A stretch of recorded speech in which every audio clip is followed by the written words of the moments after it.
Hello my dear class 10 students, कैसे हैं आप लोग सभी? I hope you guys are doing good. So this is your English educator Nikita Singh and welcome to our English score booster series, जहां पर आज हम डिस्कस कर रहे हैं आपका चैप्टर नंबर 3, जिसका नाम है स्टोरीज अबाउट फ्लाइंग या टू स्टोरीज अबाउट फ्लाइंग। और जैसे कि नाम में लिखा है, ये चैप्टर के अंदर भी दो कहानियां हैं। एक कहानी है एक छोटे से बेबी सीगल के बारे में, उस कहानी का नाम है his first flight, and second story है एक ब्लैक एरोप्लेन के बारे में, जिसका नाम है द ब्लैक एरोप्लेन। आज हम इस वीडियो के अंदर बेटा दोनों ही स्टोरीज को डिस्कस करने वाले हैं, यानी कि कंप्लीट चैप्टर डिस्कस करेंगे। हम दोनों स्टोरीज के कैरेक्टर स्केच, थीम, एक माइंड मैप को भी समझ लेंगे through flow chart, and keywords भी कवर करने वाले हैं। सब कुछ मिलेगा आपको सिर्फ 15 मिनट्स में, तो पूरा चैप्टर तुम्हारा 15 मिनट में जल्दी से तैयार हो जाएगा। करते हैं बिना किसी देरी के शुरू। अब सबसे पहले हम आ जाते हैं हिज फर्स्ट फ्लाइट, जो ये आपकी स्टोरी है, इसके माइंड मैप पर। सबसे पहले माइंड मैप शुरू करने से पहले आप जानते हैं ना, जल्दी से कमेंट्स में इस चैप्टर के राइटर का नाम लिख दो। चैप्टर के राइटर हैं लियाम ओफ्लाहर्टी, उन्होंने ये चैप्टर लिखा है। बहुत इंपॉर्टेंट इंफॉर्मेशन है, याद रखनी है, क्योंकि एग्जाम में अगर आंसर लिखना होगा तो ये चीज मेंशन की जाती है। ठीक है बेटा, चलिए तो शुरू करते हैं। अब यहां पर हमारे सामने सबसे पहले अगर देखें तो इस कहानी में होता क्या है, माइंड मैप आ जाता है। तो माइंड मैप में ना ये जो कहानी है, देखो ये शुरू इस तरीके से होती है। मैं आपको जल्दी से रिवाइज करवा देती हूँ। जो चीजें लिखी हैं या आप पीडीएफ से रीड आउट कर सकते हैं, पढ़ सकते हैं, लर्न कर सकते हैं, राइट। तो कहानी है एक छोटे से बेबी सीगल की, जिसको उसके परिवार वाले अकेला एक पहाड़ी पर छोड़ के जा चुके हैं। अब कहां गए हैं, ज्यादा दूर नहीं गए हैं, असल में पहाड़ी के एकदम किनारे पर ये ना बेबी सीगल अकेले बैठा हुआ है, और सामने है उसके एक बहुत बड़ा सा समुद्र, यानी कि सी। अब सी के थोड़ा सा ही, मतलब थोड़ी सी ही दूरी पर एक प्लेटू है समुद्र में, वहां पर उसके मम्मी पापा उसके नजरों के सामने ही बैठे हुए हैं, उसके भाई बहनों के साथ। अब इस बेचारे को पीछे क्यों छोड़ दिया गया है? एक सिंपल सा रीजन है, क्योंकि ये उड़ने से डर रहा था। जैसे हमारी लाइफ में भी होता है, हम कोई चीज अगर पहली बार करने जाते हैं तो कितना दिल घबराता है, कितना डर लगता है, सेल्फ डाउट आने लग जाता है कि शायद मुझसे तो ये काम हो ही नहीं पाएगा, शायद मैं कर ही नहीं पाऊंगा। हम अपने अंदर कमियां खोजने लग जाते हैं। वैसा ही सीगल के साथ हो रहा होता है। अब इसको पता है ये चिड़िया है। अब हम देखें इस कहानी को तो हमें लगता है ना कि चिड़िया है, इसका तो काम ही है उड़ना, ये तो उड़ने के लिए ही बना है। बट सोचो, उस चिड़िया को भी अपने अंदर ही अंदर एक सेल्फ डाउट खा रहा होता है। उसको लगता है कि शायद उसके पंख इतने बड़े हैं ही नहीं कि उसके वजन को सपोर्ट कर पाएंगे, शायद वो उड़ेगा तो वो गिर जाएगा, या वो उड़ ही नहीं पाएगा, है ना। तो अब ये सारी चीजें उसके मन में बैठी होती हैं, जिस वजह से वो उड़ना तो चाहता है, लेकिन उड़ने से बहुत ज्यादा डर रहा होता है। उसके माँ बाप उसको छोड़ के जा चुके होते हैं उस लेज पर, और वो सामने वाले एक प्लेटू पे बैठे होते हैं उसके भाई बहनों के साथ। अब असल में पता है होता क्या है कि उसके पंख काफी बड़े होते हैं, बल्कि उसके भाई बहनों से तो बड़े पंख होते हैं उसके। बट आप समझ रहे हो कि सेल्फ डाउट करता क्या है? यही करता है सेल्फ डाउट। आपको आपकी काबिलियत पहचानने ही नहीं देता है, बल्कि वो आपके अंदर कमियां ढूंढने लग जाता है, जो कमियां एग्जिस्ट भी नहीं करती हैं। अब यही कहते हैं कि तभी इसलिए कहा जाता है कि भाई ये जो डर है सिर्फ दिमाग में एग्जिस्ट करता है, रियल लाइफ में नहीं होता। जैसे हमारी इस चिड़िया को लग रहा था कि पंख छोटे हैं, रियल लाइफ में ऐसा नहीं था, बस उसके दिमाग में ये चीज एग्जिस्ट करती थी। अब उसके परिवार वालों ने तो उसे बहुत डांटने की कोशिश करी, बहुत धमकाया, कि डरा धमकाने की भी कोशिश करी कि हम तुमको खाना नहीं देंगे, हम तुमको यही छोड़ देंगे अगर तुम उड़ोगे नहीं तो। लेकिन फिर भी वो बेचारा इतना डरा सहमा था कि उसके ऊपर बिल्कुल असर नहीं पड़ा इन डांट फटकार का। अब उसे अच्छा तो नहीं लग रहा था ये देख करके कि उसके मम्मी पापा सामने उसके भाई बहनों को उड़ना सिखा रहे हैं, वो लोग खाना पकड़ रहे हैं, मछलियों को पकड़ रहे हैं। अब हुआ क्या था कि एक दिन हो चुका था, पूरा एक दिन हो चुका था, सूरज सर पे चढ़ चुका था। अब उस बेचारे को वीकनेस भी आ रही थी। उसने मम्मी पापा का टेंशन सीख करने की पूरी कोशिश करी थी, सोने की एक्टिंग भी करी थी, लेकिन किसी ने टेंशन दिया ही नहीं। अब हुआ क्या कि उसे लगने लग गई भूख। अब उसने देखा कि जो सामने वाला प्लेटू है उसमें मम्मी बैठी हुई है, और मम्मी धीरे धीरे वो फिश जो है वो खा रही है। अब उसे इतनी जोर की भूख लग रही थी कि यहां से उसने चीख लगाई, कैकल किया कि भाई खाना तो मुझे भी चाहिए। उसकी मम्मी ने भी वहां से जवाब दिया। अब थोड़ी देर में ना हमारा जो सीगल है वो बड़ा ही खुश हो गया। क्यों? क्योंकि उसने देखा कि उसकी मम्मी अपनी चोंच में एक फिश का टुकड़ा दबा करके उसकी तरफ उड़ते हुए आ रही हैं। अब इतना खुश हो गया कि भूख के, उसे इतनी जोर से भूख लगी थी, इतनी तगड़ी टेम्पटेशन थी, भूख के मारे जान ही निकल रही थी कि सब डर वर क्या दिमाग में, क्या छोटे पंख, सब उसके दिमाग से चला गया था। उसे सिर्फ खाना दिख रहा था अपने सामने। अब जितना वो एक्साइटेड था उतनी ही एक्साइटेड उसकी एकदम से शांत पड़ गई, ठंडी पड़ गई। क्यों? क्योंकि उसने देखा मम्मी पास तो आ रही थी, लेकिन थोड़ी सी दूरी पर आकर रुक गई। अब यहां पे वो इतना ज्यादा गुस्से में आ गया कि खाना चाहिए, खाना चाहिए, कि उसने ध्यान ही नहीं दिया।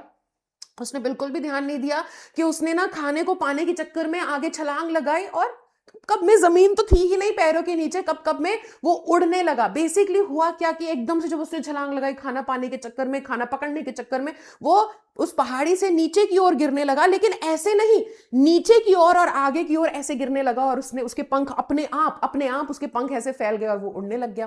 पहले तो उसे काफी डर लगा, लेकिन बाद में उसे अच्छा भी लगने लगा। परिवार वाले खुश हो गए, सब लोग उसके आसपास सेलिब्रेट करने लगे। तो इस तरीके से हमारे यंग सीगल ने अपनी पहली उड़ान भरी।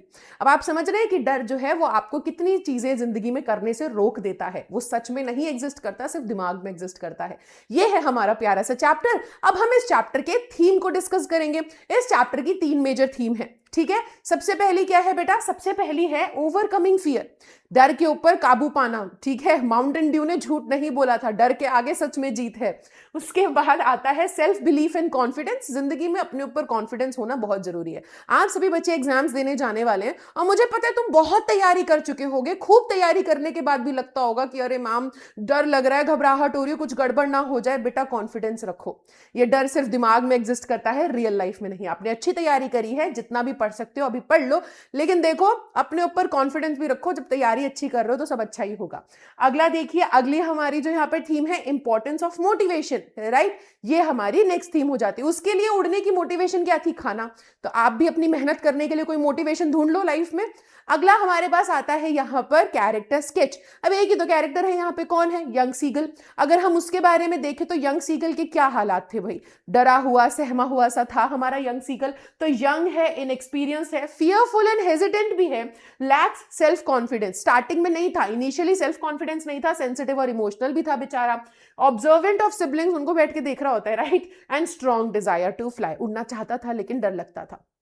अब यहां से कीवर्ड्स भी डिस्कस कर लेते हैं। तो जो हमारे इस चैप्टर के कीवर्ड्स होंगे बेटा, फियर एंड कॉन्फ्लिक्ट के ऊपर अगर क्वेश्चन आएगा तो ये सभी कीवर्ड्स आप यूज करेंगे। Fear of flying, falling, lack courage, hesitation and doubt, inner conflict. उसके बाद अगर आपसे फैमिली प्रेशर, फैमिली और प्रेशर, उसकी फैमिली उसे कैसे ट्रीट कर रही थी, क्या प्रेशर था, इसके ऊपर अगर क्वेश्चन आएगा तो ये सभी आपका जो कीवर्ड्स है वो यूज होगा। ये इंपॉर्टेंट है, टफ लव, राइट। नेक्स्ट अगर हम देखें तो हमारे पास अगर टर्निंग पॉइंट, यानी कि कैसे कहानी में वक्त जज्बात हालात बदल गए, कैसे उसने अपनी पहली उड़ान भरी, तो ये सभी आपके कीवर्ड्स यूज होने वाले हैं, राइट। और उसके बाद अगर थीम रिलेटेड क्वेश्चन आ जाए तो उसमें क्या फ्रेजेस यूज होंगी, ये सभी फ्रेजेस यूज किए जाएंगे, ठीक है बेटा। चलिए तो अब हम आ जाते हैं story number 2, black aeroplane. Frederick Forsyth ने लिखी है ये पोएम, पोएम नहीं है सॉरी, चैप्टर है। तो ये कहानी फ्रेडरिक फॉर्सिथ ने लिखी है। कमेंट सेक्शन में जल्दी से राइटर का नाम लिख दीजिए।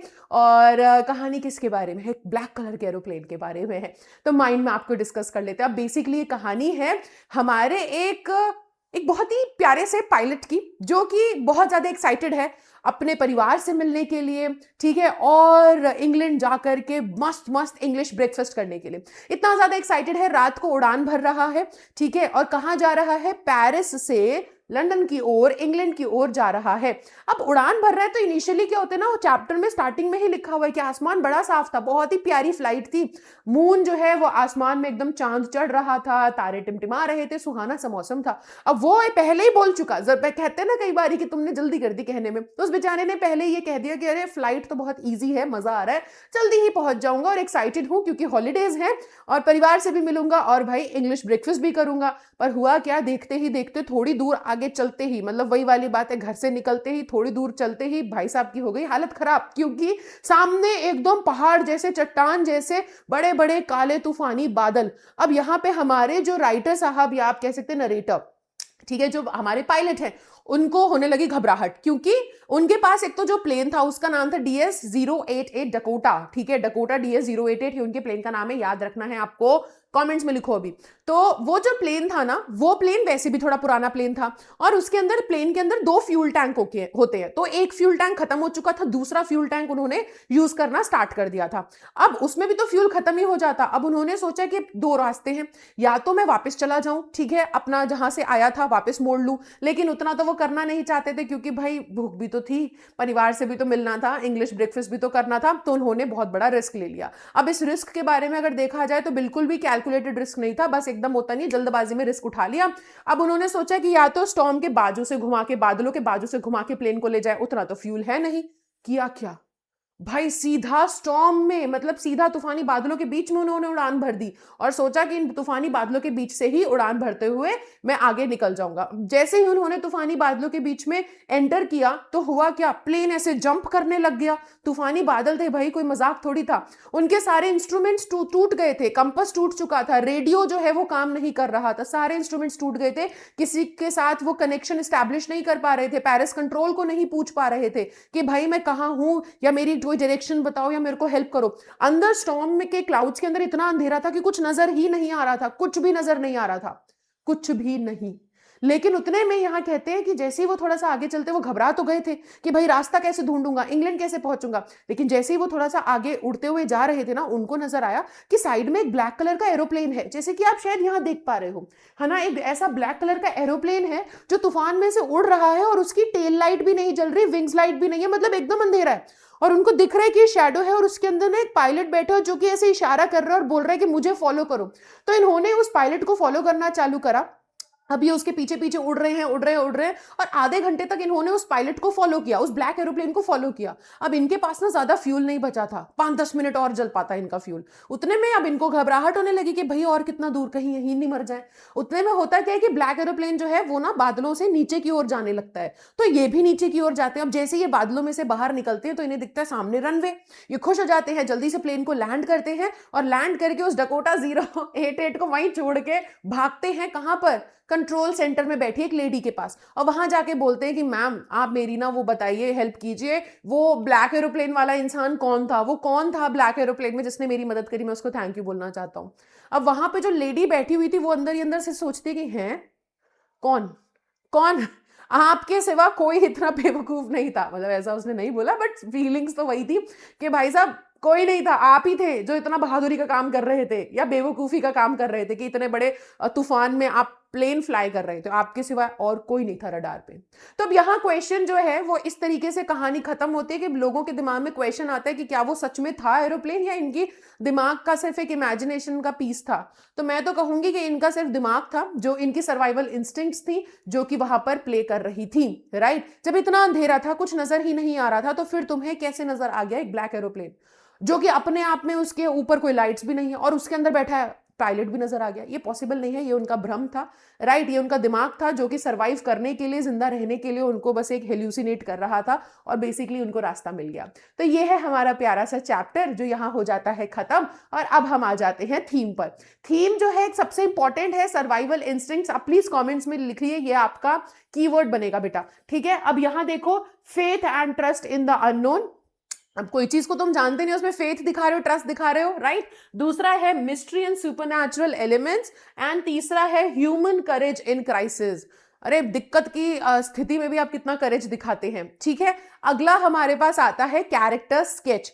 अब यहाँ पे एक हमारे कैरेक्टर हैं, कौन है, ऐसे एकदम रोते हुए से हमारे पायलट भाई साहब, जब उन्होंने तूफान को देखा था ऐसी ही उनकी हालत थी, ठीक है। अब इनका अगर कैरेक्टर स्केच देखें, यंग है, कॉन्फिडेंट पायलट है, कुछ ज्यादा कॉन्फिडेंट है, उन्हें लगता है मतलब तूफान में से अपन उड़ा लेंगे प्लेन, ठीक है। एडवेंचरस है, रिस्क टेकिंग है। कैसे रिस्क टेकिंग है भाई, इतना बड़ा डिसीजन जो लिया था, इतना बड़ा रिस्क उठाया, रिस्क टेकिंग तो है ही। ओवर कॉन्फिडेंट थे बिगनिंग में कि हो जाएगा, बाद में इनको पता चला, ठीक है। Determined to reach home, ignores weather warning, becomes fearful in crisis. ये आपका कैरेक्टर स्केच होगा। कीवर्ड्स डिस्कस कर लेते हैं बेटा। कीवर्ड्स जो होंगे वो ये सभी होंगे। कॉन्फ्लिक्ट एंड डेंजर के ऊपर क्वेश्चन आएगा तो ये सभी कीवर्ड्स आप यूज करेंगे। अगर आपका मैकेनिकल फेलियर, प्लेन की हालत क्या हुई थी, तो ये सब आप यूज करने वाले हैं कीवर्ड्स, ठीक है। अच्छा, मिस्टीरियस प्लेन के बारे में, ब्लैक एरोप्लेन के ऊपर क्वेश्चन आ जाए तो ये ब्लैक एरोप्लेन था, अननोन पायलट था, ये सारे कीवर्ड्स यूज हो जाएंगे। Got it. और थीम और आइडिया से रिलेटेड क्वेश्चन आएगा तो ये सभी कीवर्ड्स आप यूज करने वाले हो अपने आंसर में, राइट। तो आई होप आपको ये वीडियो अच्छा लगा होगा। ऑल्सो बेटा मैंने पहले के जो 2 चैप्टर्स हैं, लेटर टू गॉड और नेल्सन मंडेला, उसकी वीडियो भी कवर कर रखी है, प्लेलिस्ट चैनल पे है, जाकर के देख लीजिएगा। उस और नेल्सन मंडेला बहुत इंपॉर्टेंट चैप्टर है, उसको जरूर से देखना है, मिस नहीं करना है। क्वेश्चन आएगा ही आएगा एग्जाम में, बाद में मत बोलना कि मैम ने नहीं बताया था। मैम बता रही हैं 15 मिनट में, उसके भी हमने इंपॉर्टेंट एस्पेक्ट्स जो है चैप्टर के कवर किए, जहां से क्वेश्चन आते हैं, वो जाके वीडियो देख लो। एंड ऑल्सो अगर वीडियो अच्छा लगा हो तो अपने फ्रेंड्स के साथ भी शेयर करना और चैनल को सब्सक्राइब करना नहीं भूलना, right. And also like the video. I will see you in the next class. तब तक के लिए bye bye guys, take care, thank you so much.